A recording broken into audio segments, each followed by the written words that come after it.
ia te ule avatele ma le whaaloalo e te tau wai. Nganga whaafitai ma le tātou whaamanu atu I le atua o te ofolo whaatuai. I lau whaasaunga I le nei fwoi tai au fōu. Le asare nei, sa luas fulu ma le fitu o Fepuari I lua afe luas fulu ma le lua. Le samun muli fwoi le nei o le nei masina o Fepuari. I le tātou whainga malanga I le nei fwoi tau sanga fōu. Le pa ia le tātou e kālesia, su o le tātou tina, whainga luenga te tofia le tua mautou whalatua. Whapea fwoi o tau walo mani a mātou whanau, te nane fwoi ia o le senga o te akono, ma o tātou paanga masani I lungo le nei ala leo. Whamalo atu I loutou langi maina, ai le ngata I lea, whatalo whatu fwoi la uso kerisiano, whafonga mau mai I le aitu ma le aitu o le laralangi. Le foi o tātou lau rua fasila whai lunga o ala leo te le vavave. Ia was tātou tāpua inga I le atua I le nei tai au wha fo ia ilo na vi inga. Awa wa ia toi wha popolo tau soi fua ma sa mātou wala. Tātou te wha wawa I pēa le tātou wala wina I le o le nei. Wha tālau wha pito atu I pa ia ma le mamalu o tātou mutua tausi. Ia o tātou tamama tina mātutua. Ia tai nane fo inisi o ngotia I wha akatwa ngase ngase o le tino. Ia po le mafau fau le nei vai tau o le soifuanga. Nisi fo I o whiangai ma whaanoanoanga. Ia ona o le motosia o mafutanga ma mae. Ia mai pele I le wale. Ala le wala upa ia le atua. I lutou soifua. E le nei foi vai tau o tātou whiangai ma puapua ngā ma whaingita. Wha ma loi lutou on sai. Mafutai lutou taliti ngā. Ma lo le whatotoa. Te nane loutou whantua ma le whalango lango pēr I le tua, whamalo sia I pēr I tātou, I lona oli moni, mai se lava teimi tātou te vai ma pā uai I le ora nei, I au soe o maia, se o tātou tā poi whata siatu I le tua. I outou pepese ma le leo tele I le tua lo tātou malosi. I outou ala langa I le tua o Iakopo, I na usu ia le pese, au mai le topa, o le kitara leo malie, a toa ma le nā pele. I outou I lia le pū I le masina o whato awai, o na pō ua tuu e whai ai le tausaminga, tātou te talo. Le atua pa I ai lo mātou matai. I le mai Yesu ke riso lo mātou walii ma le whaola. Lau fio fo ia nganga pa ia o le fisoa soani sili lea mo lau whana. Whapenao na o mata o atu I le nganga whaaloalo I o luma I le nei tai au. Wa e sila fia mai le wha moe moenga o lau whanau. E sula lo walofa ma lo wha maon. E ala I le Sauniga ua tau mawhai ma sauni atu I ai lau whanau. E momoli atu ai lo vi inga. Ai le ai lava se mea mātou te mawhai, pe a le awa I mai la wa fio I neo mātou whamoe moe. O lea mātou te whatang si ai lo awa I mai a nganga pa ia. Ina ia na ne ai se ngā ruenga lau whanau I le nei foi tai au. O lo awa I mai e ato atoa ai se ngā ruenga. Ina ia whatatauina I le vi inga ma le mamalu o laua fio le atua. O le nāle urua I te talo, e ala ia Yesu lo mātou wali I whaola. Amen. Se o tātou vi ia le atua, I lona vi inga wa saunia mo I tātou.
O le ase o tātou whaitawina, nisi o upu mai le fionga pa ia le atua.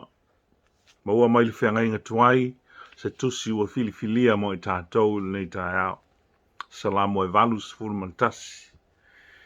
La whaitawina le whai upu e valu. Whaangata mai le whai unga, ia po le whai upu e se fulmaleono. Salamu e valu se fulmantasi o le whai upu e valu. I le whai upu e se fulmaleono, po le whai unga o le nei lava matau. Whaafonga maia o nisi nei o fionga pa ia le atua. Lo unu ue, whaalongolongo maia. Se yo utau tino atu ia te oe. Israel ue, ele leona e whaalongo mai ia te au. Awane iai se atua ese ia te oe. Awa foine e ifo i se atua o senu ese.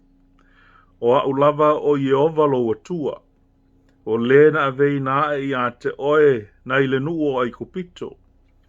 Whaamanga ialo ngutu ona o whaatumu i na ilea. Ai lei whaalongo mai lo unuu i lo leo. O Israelu foi e le i loto mai i a te au.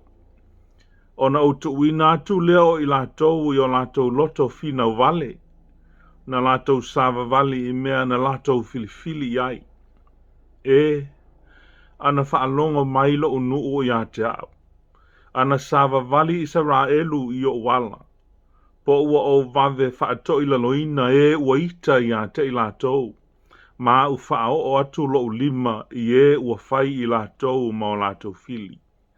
Po ua whaatanga vivi i a te i latou ua ino i a Iova. Ai whaava vau o latou waso. Po ua o whawhanga i a te i a te i latou i le seito e siliona le lei. Po ua o whaama ona i a te oe i le meli na i le papa. Ia whamanuia te le mai le tua. I le tātou whaitau ma whanongolongo i ana fionga pa i. Tō mau mai lona nganga e sanga whaamana malama. Ma ia tū mau atu i a teia lona vi inga i nei ona pō. Se i ho i le whaavavau lava. Amen. Se a tātou te vi le atua i lona vi inga ua Sauniga.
Se i o tātou wha lalo, ma wha I lumo le atua I le tai au, I le tātou te talo le whawhitai, tātou ifo ma te talo. Le atua sili e se, le tamao le whaavavau o le ali oe o le file mu.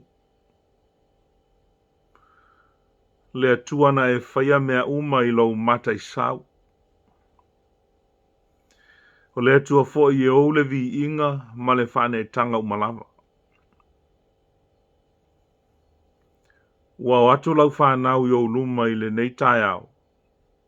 To o tuli atu tuli vai o mato wanganga I a te oe le atua. O le wha moe maa walunga. Ina ia se I momoli I o luma le whawhetai ma le vi inga. Se I fola sia I luma o lau nofo a li mamalu. E a nganga whane ne o lau whanau I a te oe. Mato o atu wai le ava ma le minga o tele I le neitu aso. Whara te lata atu wai ma le whae tete I o luma le atua. A wao I mātou o ni tangata I le ato atua lava. Mātou o atu whaatasi ma o tangata o lau nuu ma lau atu nuu I nei tai au. O lau e ka le sia mai lātou o e o maua mai le nei whaasala launga. Tu whaatasia o mātou wha moe. Se o mātou o atu I o luma I fola si atu o mātou loto whawhitai I a te oe. A wā o lau pule, ua mātou mauai le nei asfou.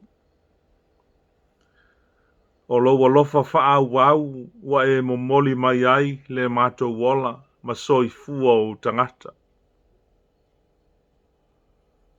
Ua e tu ina mai le nei awa noa tā ua e wha au ai sa mātou moli mau mo oe e tusa malo mātou wala wina whale tangata ki usiano.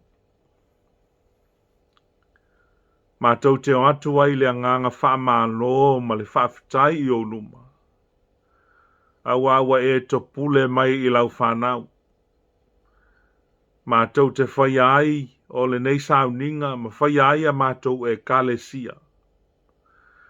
E a vea masio manga e whaafai lele ai le ola whatuatua o lau whanau. Mātou whaaftai ma watu I o luma I le nei tai au. Awa o lea fwoi wata e sulungia le nei tūlalolangi o lo mātou o ola mau mawai. I ave malama o lo malama I le nei tai au. Wa la whailau whanau le whaafouina o le malosi. E le ngata o mātou tino. A wa whapena ina I o mātou loto ma whamoe o malawa. Te tau wai ma ono mea. O na mātou whaasifo I a te oe. Lea lale tua. Sila alofa maia I le tāpua inga lau whanau. Liu alo maia o fufonga I a te mātou. A wawa mātou o atu I a te oe. Ma le nganga wha ma le whanau nau. Ina I a vatu sovi inga I a te oe. Mātou te whawheteia la wafio. I le ano ai o au mea lofa tufa mai I a te mātou. O aso uma ua mātou mawai a mea alofa, o mea alofa o le ola. Ma le tele o mea alofa ua faa o ngā ina. Tau tua ina ai lo mātou ola, ma tau si ai o mātou ainga. E le ngata o mea alofa o le tino. A ua faa pe nā i mea alofa faa le nganga. O lo faa manatu ma lo faa moe moe o le tangata faa tua i le maliwo Yesu Keriso. O le mauti noa lea o ia mea alofa tau.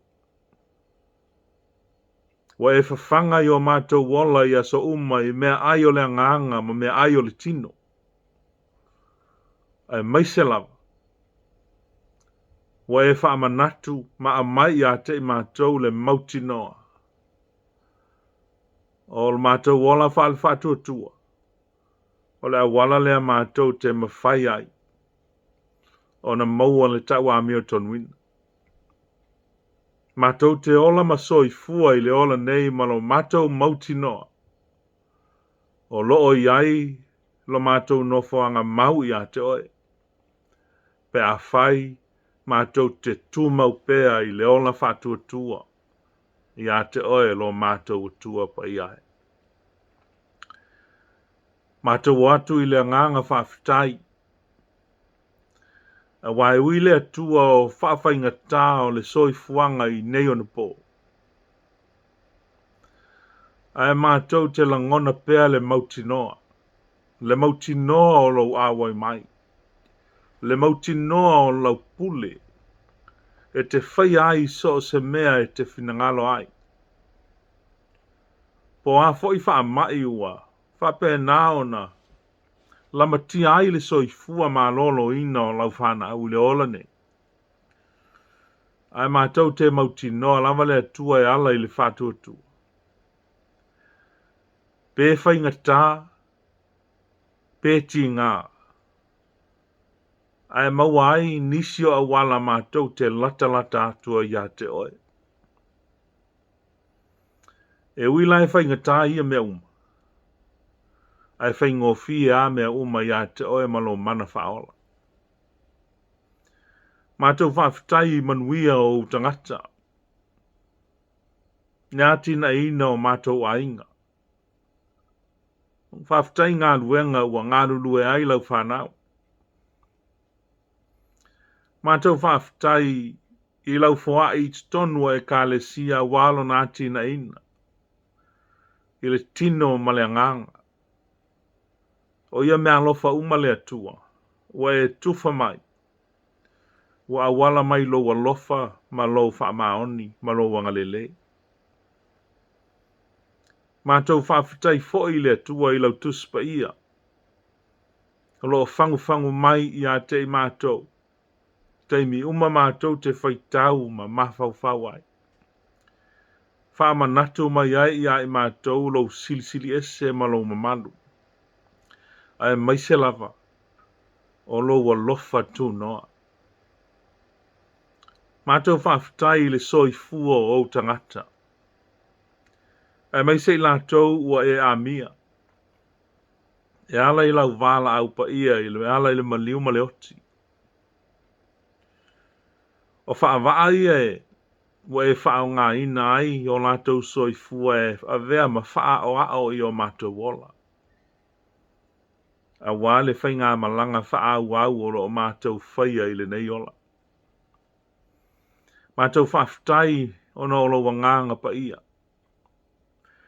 Le whesoso ani sili o le whautua mo i mātou i aso uma. Ma whaatonu fo lau le savalinga o whaia nei. A wai le whaingo fie e whainga tā. O lo o iai le lalolangi. Le ti apolo ma le fili. Whaalave lave lo mātou ola whatuatua ma le ola tāpua i a te oe. Mātou whawhitai le atua e sili mea uma. Ona o loa lofa e ala ia Yesu Keriso. Le whaola o le lalolangi, o e whatuatua i a te ia. Le whaingo fielo na anga atu I le sa tauro sa tumu I ti ngā ma puapua ngā ina o lona tino. Whapea foi I lona mawhau whau. E whawhitai lona ona sai. Wa mātou maua ai le saolotonga e ala I le whamangalo ina o mātou ang sala. A wale ngata I le ngāluenga whaola lo mātou ali.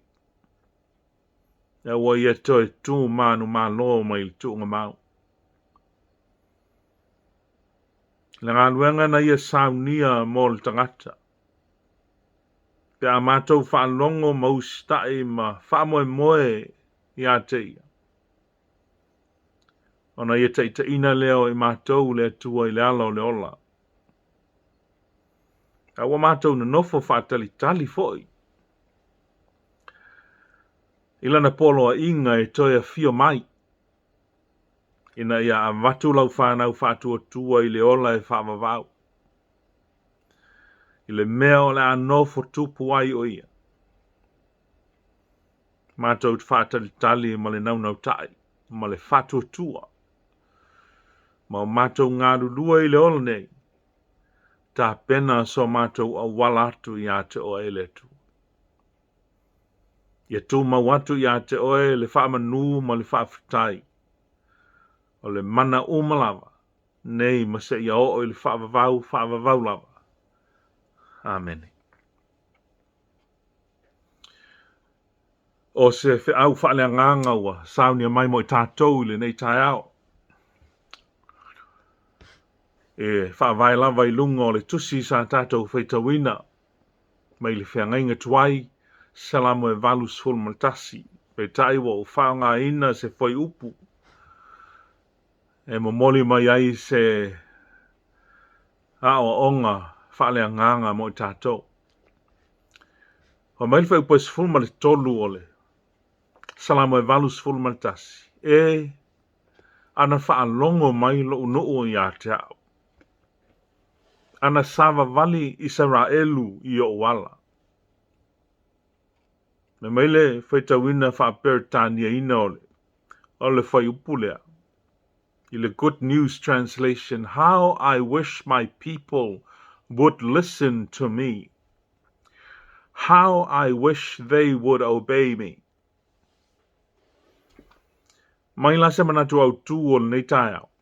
E whape whea o na langona le siu whafonga o le atua I se lalolangi pisa pisa o. How can we hear God's voice in a world full of noise? Many times we ask this question. How do we hear God's voice? How do you know if God is speaking to you? Many a times we hear this question, people asking. It's an age-old question that many Christians struggle with. God states in Psalm 81 verse 13, how I wish my people would listen to me. How I wish they would obey me. Listening leads to obeying. Only if you accept what you're listening to. Therefore, it's important to know God's voice. And also, it is important to know how He speaks to us. Jesus spoke about the relationship between the Good Shepherd and his flock. When the shepherd speaks, the sheep hear his voice. They know his voice, and then they follow him. In John chapter 3, verses 3 and 4, the gatekeeper opens the gate for him. The sheep hear his voice as he calls his own sheep by name, and he leads them out. When he has brought them out, he goes ahead of them, and the sheep will follow him because they know his voice. Jesus was saying that about himself, the Good Shepherd. He clearly says that his people would follow him because they hear his voice. There's another story in the Old Testament. In 1 Kings, the author of that book describes a wild time when the prophet Elijah was literally running for his life. He had killed the false prophets of Baal, and now the king's queen Jezebel wanted to kill him. Elijah was so afraid and discouraged. Eventually, he safely reached a cave in Mount Horeb after he ran away for a few days. When he was sitting quiet in that cave, Elijah heard from God. And he describes the voice, "Go out and stand before me on the mountain," the Lord said to him. And as Elijah stood there, the Lord passed by, and a mighty windstorm hit the mountain. It was such a terrible blast that the rocks were torn loose, but the Lord again was not in the wind. And after the wind there was an earthquake, but the Lord was not in the earthquake.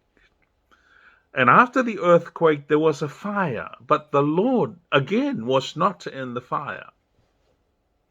And after the fire there was the sound of a gentle whisper. Question for us: why is it so hard to hear God's voice, especially at this time? We're living in a world that is so full of noise. There is noise of war, one country invading another, using long-range technological weapons of warfare with pinpoint accuracy.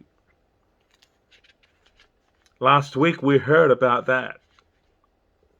Russia invading Ukraine, there was that very loud blast of bombs. There is also now the voice of the pandemic COVID-19, filling the entire planet Earth. We also notice in our country here in New Zealand the noise of people protesting against government leaders, church leaders, and the noise created by family members against another. And there is no doubt in my mind that we all know the noise created by the social media nowadays. These are the noises and many other noises that we create as human beings. We create these noises. And these noises, they drown out the gentle voice of God whispering in our hearts, because we lend our ears and our hearts to those noises. Life can also be very busy. Even the work we do for God can be very busy. We're living in confusing times. There is so much information, and much of that information is overwhelmed by the world influence, the busyness. This busyness, as well as the influence of our culture, can hinder our ability to hear God. How can we hear Him? We must spend a quiet time with God. Tune our hearts to Him and let Him speak to you. We must be intentional and tune out the noise so we can distinguish His still small voice. And this is the problem with the people of Israel according to the passage that we read this morning. In verse 7, God speaks, but Israel refuses to hear. And what is the result? Yahweh gives them up to the stubbornness of their hearts. Since they have refused his way, they will have to walk in their own. All they will hear is their own voice chattering. God lets them go their own way. This is how God responds to our unfaithfulness. He judges us. Sometimes he seems to be silent. We seem to be abandoned by God. Why would God speak when we refuse to hear him? The story of the relationship between Israel and God gives us a summary of the life of faith. We hear God's voice, and by faith we obey him. Jesus tells us, if anyone loves me, he will keep my word, and my Father will love him, and we will come to him and make our home with him. If Israel then would so respond to God, God's response would be promises that are yet to be fulfilled. God would bless Israel and subdue their enemies. In verse 16, God says that if you had listened to me, I would have satisfied you. But then we're facing another challenge.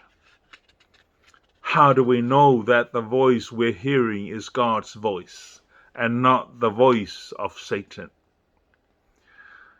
How can we differentiate God's voice from the devil's voice? During our lives, we are processing hundreds of pieces of information on a daily basis. And the information that we receive, the process is either true or false. But God is all truth. Anything contrary to the truth is a lie. So when we hear the truth, we are hearing God's voice. How do we know that what we're hearing is the truth? Our Christian Bible tells the truth about God. So as Christians, especially at this time of so much noise in the world, we need to understand our Bible, read and study and meditate on the Word of God. On the other hand, when we hear a lie, we are hearing Satan's voice. How do we know that what we're hearing is a lie? Again, the Bible tells us a clear description of the devil. The devil is a liar, the father of all lies. In chapter 8 of John, verse 44, Jesus identifies the devil as our adversary and the thief. And Jesus says that the thief does not come except to steal and to kill and to destroy. But Jesus says, there lies the difference between Jesus and the devil. He says, I have come that they may have life and that they may have it abundantly. Jesus gives life. The devil comes to destroy our lives. The devil delivers a message contrary to God's truth. He uses social media, secular magazines, and the television to overwhelm us with his lies. So what are we to do as Christians? We should fight the lies with the truth of God. What is the truth of God? In Jesus' own words, he says, when he, the Spirit of truth, comes, he will guide you into all the truth. For he will not speak on his own initiative, but whatever he hears, he will speak, and he will disclose to you what is to come. The Holy Spirit exposes deceit and wrong motives. He opens our eyes to the truth. He helps us hear God's voice. How do we hear God's voice? That's another question. In what ways does God speak? His Bible, His Holy Spirit. But sometimes God speaks to us through another person. Your spouse, your children, your friends, members of your church. So it's important to seek out godly friends who will pray for us and hold us accountable. Get rid of friends who tell you lies and lead you into all the lies. But the Bible is the primary source in which we can hear God's voice. What we need to do is to set aside time for Bible reading, which is a pivotal step to hearing God's voice. E ana whaalongo mai lo noo ya tea, ana sava vali Israelu I o wala. Whapewheo na langona le siu fufonga o le tua, e se lalo langi pisa o e peo na o tātou iei nei, mana tu au tūle o se au whaaleangango nei taia. Whapewheo na tātou langona le siu fufonga o le tua. O se fesili wa leva o na tau wivi ai le to tele o kerisiana. E ato e wha upu le matua o na wha pele. E, ma I mau pe ana wha longo mai lo nuu ya tea. Ma I mau pe ana langona mai e lo nuu lo leo. Ma I mau pe ana lato usi tai mai ya tea. O se wha nau naunga wha moi loto leo le whai salamo ua mo moli mai ai. Le fina ngalo sa afio le atua mo lona nuu mon tangata. O loo manino I le fina ngalo le atua, le ano ai o ana mea lofa o na lofa tu noa, o loo afi ma teu malu mo ona tangata.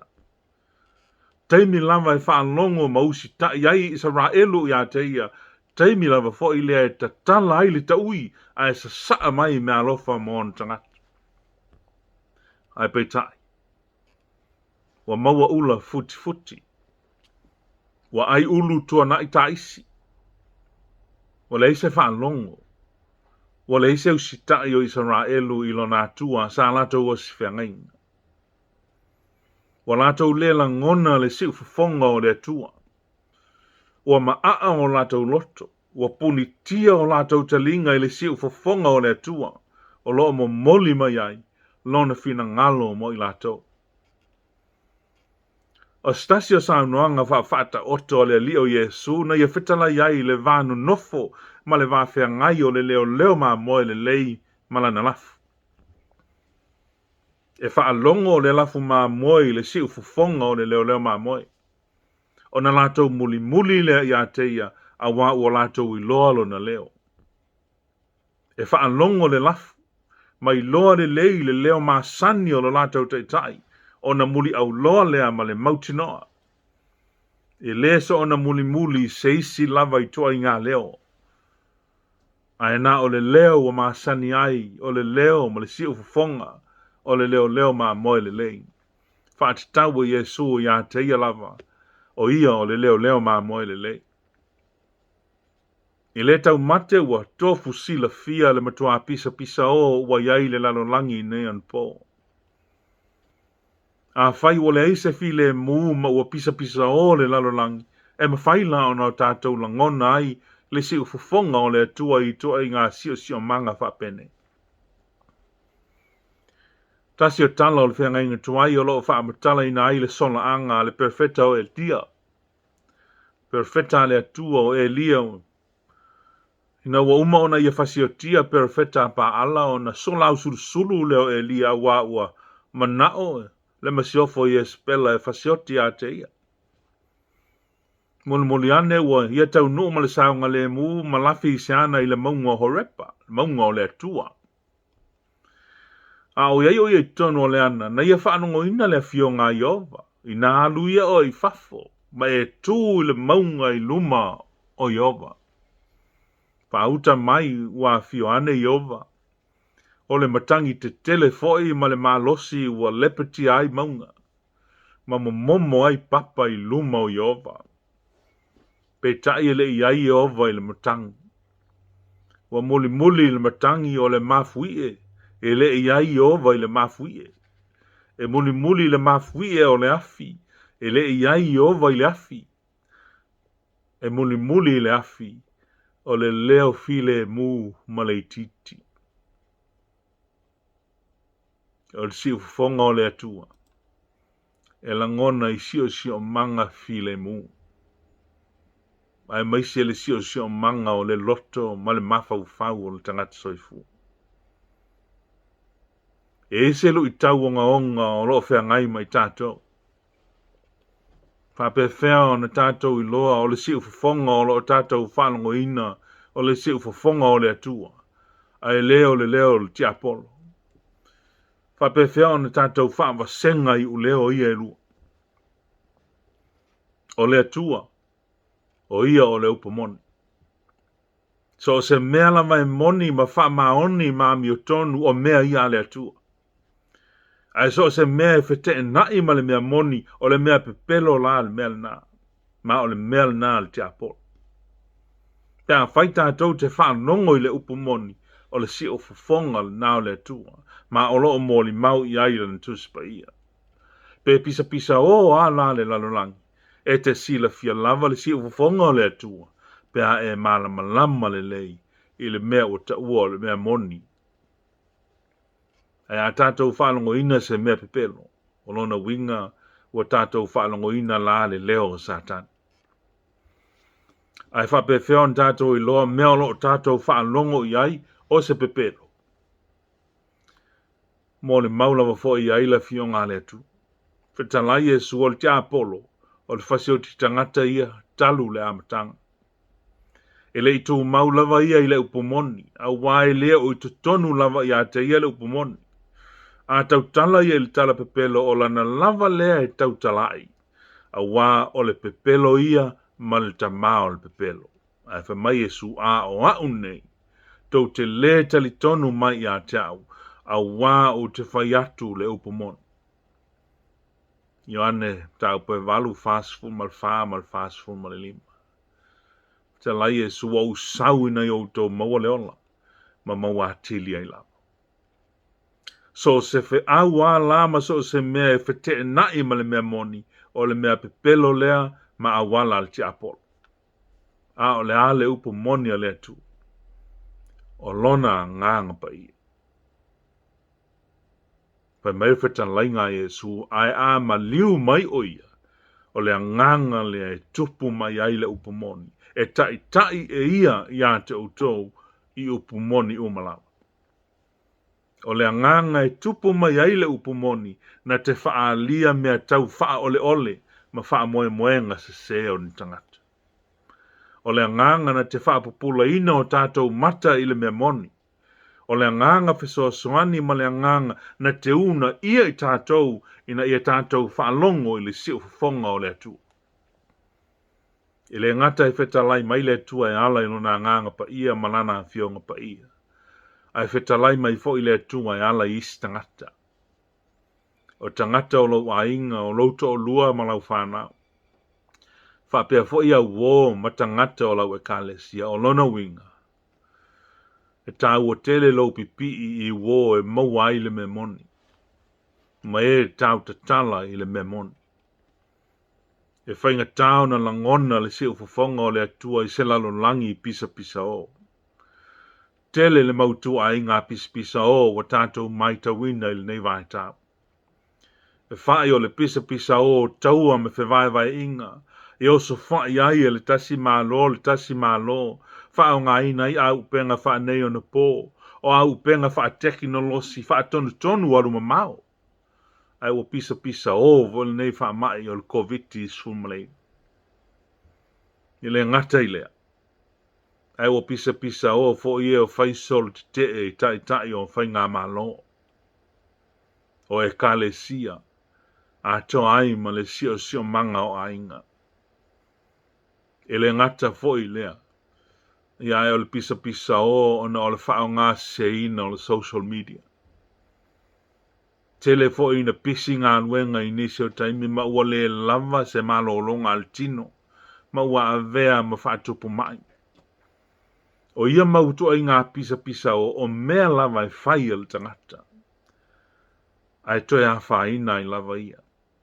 A wā ua vea mala ua malemo ai le si ufonga o le atua. O loo musu mai. Tu musu ina o tātou loto I se leo vai ma le malu. Ai o lala uala e mawhai ai o na tātou whanongo ina, malangona ina le si ufonga o le atua. Wa iso teimi panga noa lua te mafuta ai ma le atua. Fifile mulo loto ma fifile mulo wanganga ma tu watu ato atoa I le atua lo loto. Ma e whaano longo I lona whetalai mai ato e ala I lana musunga I lo loto.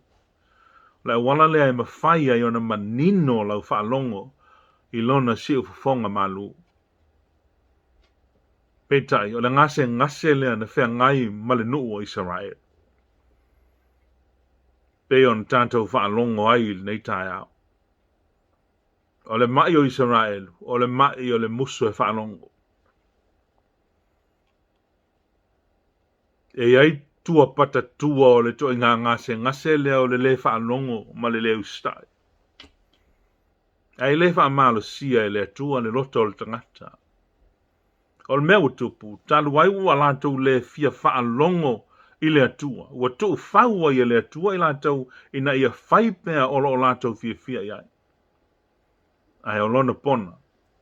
Ua vale tu lima ai o lātou whaamanuianga mai le taui manuia le atua. Ua tau fiofi le atua o lātou manuia wa lātou le fia whaalongo I le atua. Ua le sasaa mai le atua le atopona pona o ana mea alofa ia Israelu. Ua lātou le whaalongo I le atua. Mail salam. Ana whaalongo mailo unuo ia te au. Ana sava vali Israelu I o wala. Po ua o vave whaato I laloina ua ita ia te ilato. Ma u whao o atu lo ulima ua whai I lato ma o lato fili. Po ua whawhanga ia te ilato I le seito sili ona le lei. Po ua o whaama ona ia te ilato I le meli na I le papa. Ewa melve upes ful maltasi. Ai lei whaalongo mai lo unuo I lo leo. O Israelu foi e lei loto mai I atea.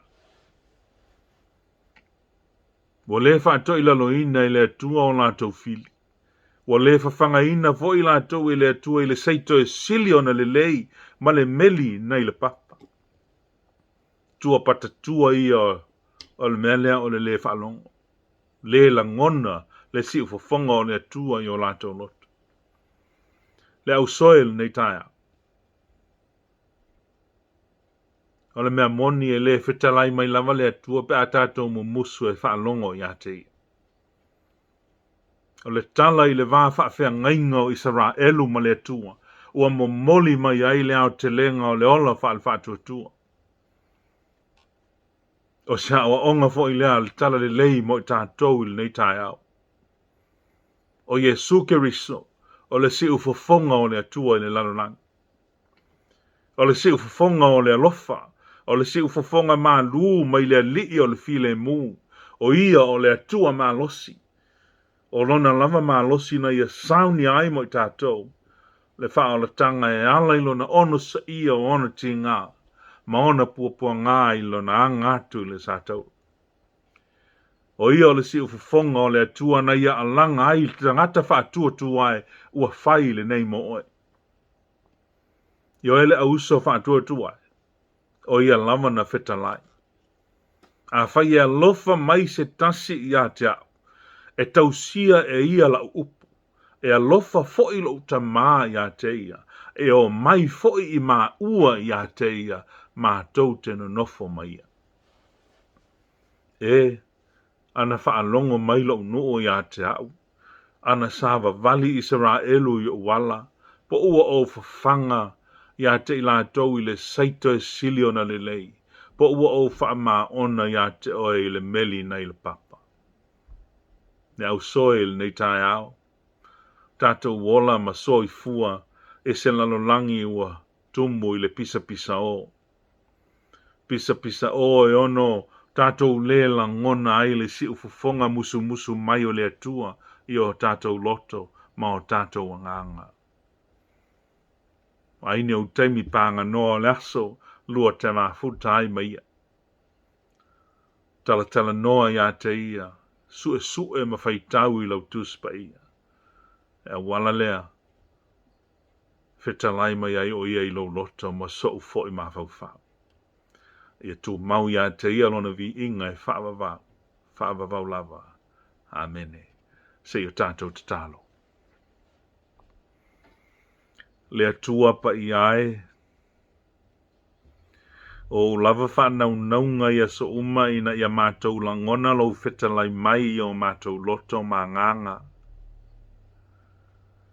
O mea le lei ua e finangalo e whaia mo i mātou. Ua e finangalo e sa saa mai o whamanuianga ia te i mātou ma o mātou a inga ma e ka le sia ma whai ngā malo. Ai peitai ua puni tia o mātou talinga i le whaalongo atu ia te oe. Ua se sea ia i le tangata ina ua filifili sa o loto e. Savali o na lava ala. Mo le savali e tusa o lo lava finangalo pa ia. Ina ia mātou maua ai le ola. Tumo le lalolangi nei o na po i le pisa o. Ia au pisa o lava whaia le tangata. Ua le wha solo ina mate ifo le pisa o a ua atili ai o na pisa o le lalolangi. A ua maua le tangata i le whaatau tee. Ua maua le tangata i le manatu alofa. Mātou watu ia te oe le nei tae au se i e suia mawhauwhaunga o lau whanau. Ina ia mātou nofo tatalo i la ua fio le atua e fō i ai whaafi tauli o le ola nei. A ua mātou le whaia ia mea. A ua mātou manatu lava i mātou. E mawhaia lo mātou malosi o na fō ia whaafi tauli. Ma whaia ni fofo mea whaale tonu. O lo mātou se sea ia i lea i o luma le atua. A wae lea o ia te i mātou se mawhai ai o na whaia ia mea. Ai peitai o la ua fio, o ia te oe le mana sili. O lau lava pule ma lau whaita lia whaale atua i lou lava taimi whaale atua. E te whai ai mea o mai tusa malo finangalo. Le atua whaafou mai o mātou mawhauwhau. Whaafou mai ma mawhauwhau o tai o whai ngā malo. Ina ia ave sea le whetawai.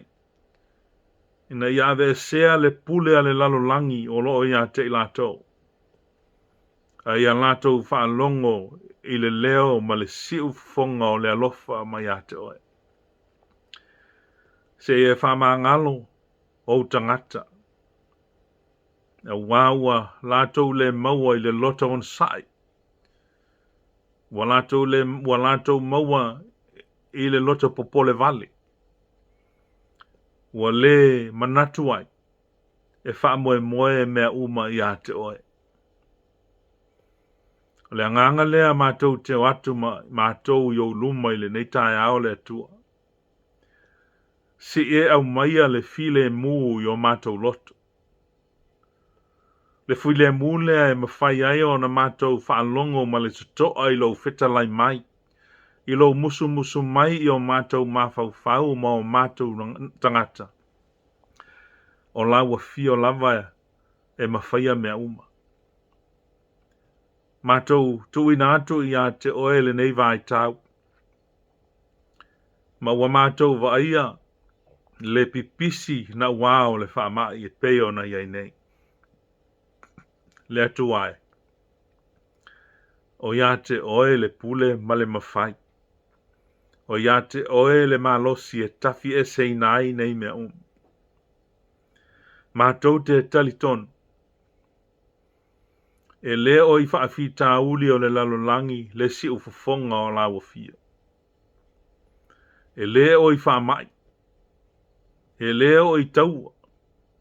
E le o I whewaiwaya inga. E le o I mala whaale nātura. A o lou lava si ufafonga.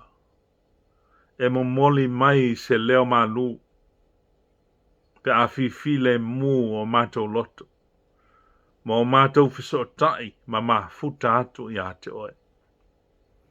Te ie tā pena o mātou loto I le nei vai tau le atua o whaingatā. Ina ia manino ai la mātou whaalongo whaale mawhau ma le whaale loto I a te oe ma lo whetalai mai. Le atua whaamanuia I a I lātou uma.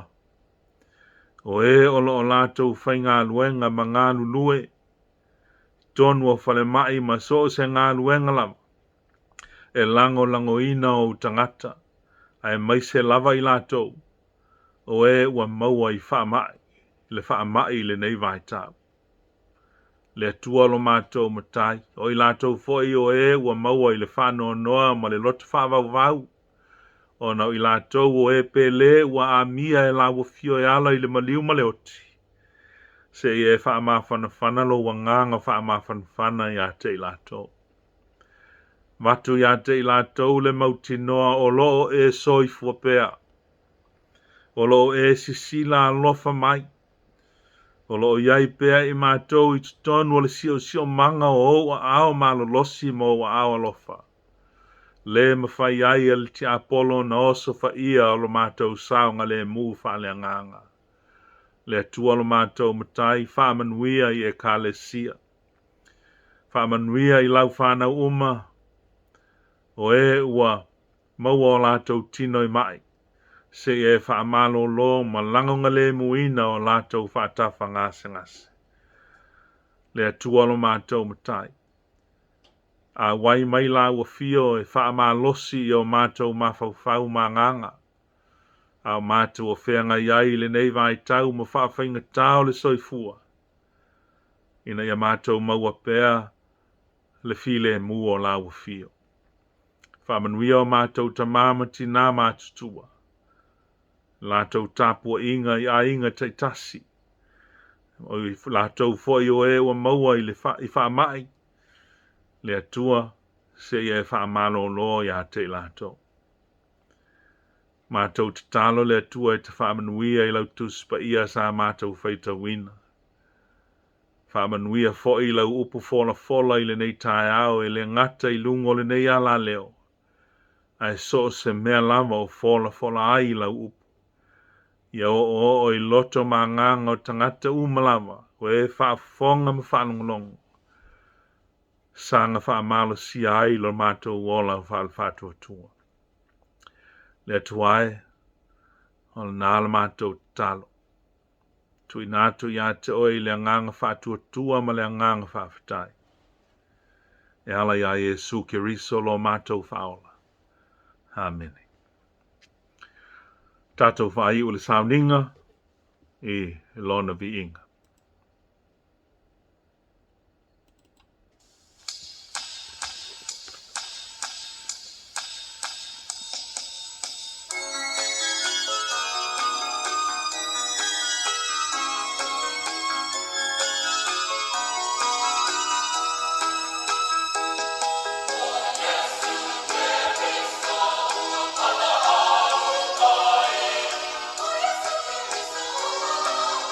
Bye.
o le tātou Sauniga Lotu nā mo le nei tai au, te le tonu o loo tātou maua umalava, ia le awai mai o le tātou matai, ia ala ilona file mū, ia te utou umalava. Se o whaiu, o te whaiu ele Sauniga le nei fwoi tai au, ia au mai ai le whaamalosi, ia mai le apostolo Paulu. Ila ntusi lona lua ele kalesia te Salonia, tau pue tolu, feu pue sifunu male ona, o male sifunu male valu e whapea. O le nei, o le li lava e ona le manuia, ia fua ina atu e ia le manuia, ia te utou e le au noa i mea umalava, ia te utou umalava le alofa tu noa le tātou wali o Yesu Keriso. Amen. Tātou whaai uli te talo. Le manuia ma le file mu o la wa fio le atua le tama. Le alofa sili sili eso Yesu Keriso lo mata wali ma le faola. Le mafutanga whaavavau ma oe a nganga pa ia. Ia ilunga ia te i mātou ma lau whanau uma i le lalolangi. I le nei tuwaso ma ielua se ia o lava i le whaavavau lava. Amen. Manuia au whainga malo longa i le nei fwoi tai au ma le nei aso. Soifua.